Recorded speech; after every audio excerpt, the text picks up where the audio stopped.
Cindy Coffin from Mississippi Valley Guardians. We're a corporate guardian. We have. Are you okay? Yeah, I'm fine with that. It has been a roller coaster. We went to the CHP meeting last week, and they had said that the providers were getting an increase to make up for the transportation and the respite. And they also said they'd had many conversations with the providers. So if there's any issues out there, that they were already had a good discussion going with them to work through the problems. And of course, we already knew, what was coming down because everybody was calling us. And, right away, we have such a distrust with CHP because you hear one thing from them and you know that what's going on behind the scenes is totally different. And then you get to the end of that meeting and they cut it very short, very little discussion time, and it's like, this is how it is, and boom, we've got to end the night. We could go on and on about the things that we have dealt with CHP. The functional screen, we did the whole gamut, redoing that functional screen when all the cuts came the last time. We went many meetings, went through that. And it was amazing.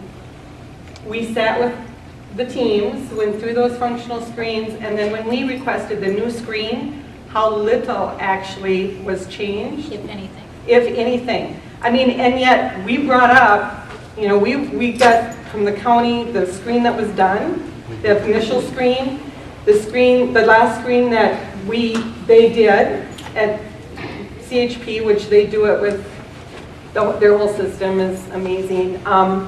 And then the one after our meeting, which these meetings went on for like 2 or 3 hours going through those functional screens. We took time. And it didn't really reflect what you were telling them. It was terrible. Yeah. It was terrible. Yeah. So, there's certainly administration problems were revealed.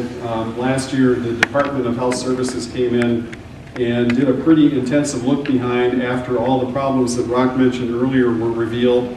And he was in communication with both the CHP lawyer and with the Department of Health Services lawyer over some of the issues he was seeing. At which point, some things started to happen where the division administrator came out, brought a staff contingent with her, and that's what resulted in those things being redone.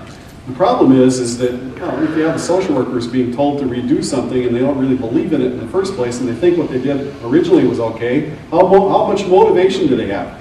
Not to mention the fact that, originally when that whole process was designed, I had problems with it being valid in the first place because it really does not measure the support needs of people with disabilities, developmental disabilities. That's why I say I think they ought to substitute the supports intensity scale for every person with intellectual developmental disabilities because it tells you about the frequency, the duration, and the type of support for all the areas in which somebody might need that support within their home or in the community.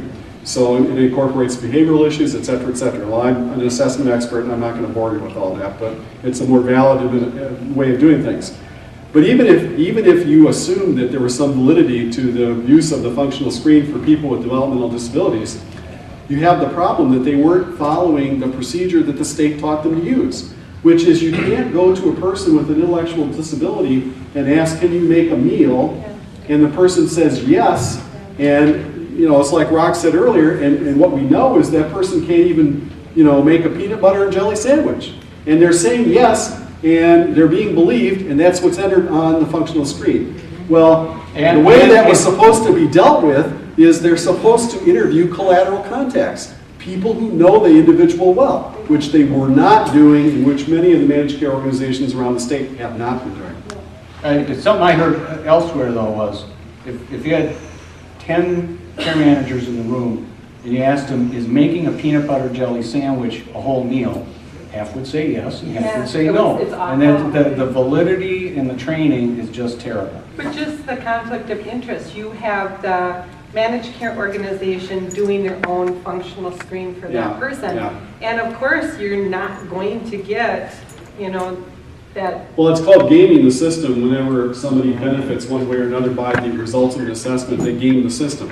And unfortunately, the way they game the system not only hurt the providers and the rates that they were paid, it also hurt them. yeah, Because ultimately, after that year is up and they get the one-time benefit of the year of funding there, their capitation is set based on the functional screen that they did poorly to begin with.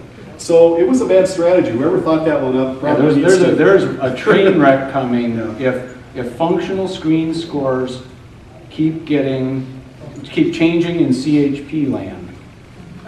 That means that they are going to get told by those actuaries who make up these things, people with developmental disabilities are getting better.